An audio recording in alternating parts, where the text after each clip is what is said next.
I dag 12. juni holder vi en grillaften til glæde for Ramadan, som starter om få dage.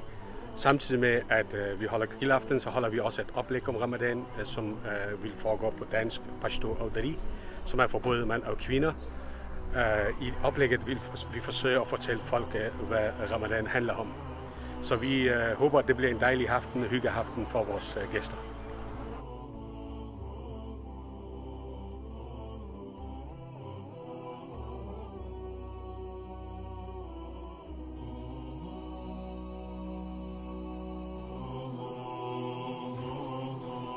Men alhamdulillah rabbil alamin.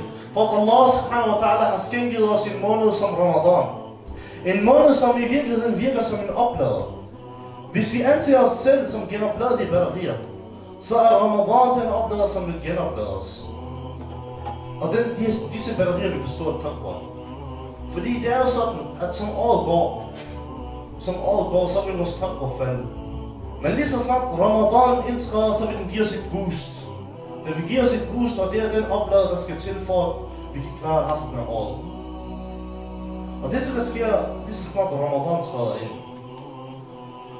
Og det er den unikke mulighed, Allah subhanahu wa ta'ala har givet os, så vi ikke kan risikere at stå over for ham, hvor vi bliver nødt til at løskøbe os fra hans straf, og hvor vi ikke engang vil kunne få mulighed for at løskøbe os. Allah subhanahu wa ta'ala siger, Ja ayyuhalladhina amanu, kutibu alaykumus siyamu kama kutibu ala alladhina min qablikum, la'allakum tatattaqun. Og I som har iman, fasten er jer foreskrevet, som den var foreskrevet til dem før jer, for at de således måtte få gudsfrygt. Ja, de måtte blive gudfrygtige, de må få taqwa. Det kommer selvfølgelig an på, om man bruger sin tid fornuftigt. Det er ikke nok med, at man bare faster. Det er ikke nok med, at man bare laver gode handlinger. Tiden under Ramadan, den skal bruges fornuftigt. Og ikke bare på at sove den ud, og ikke bare på, at det er noget, der bare skal overstås. Tiden skal ikke alene bruges på Koranens recitation. Ikke alene på nafila-bønner. Ikke alene på tarawih. Men tiden skal bruges på at forstå vores din. At forstå islam. Islam er en rahma for hele menneskeheden. Og Koran er en amana, som vi har fået. Og dermed er det vores ansvar at forstå den, efterleve den og videregive den.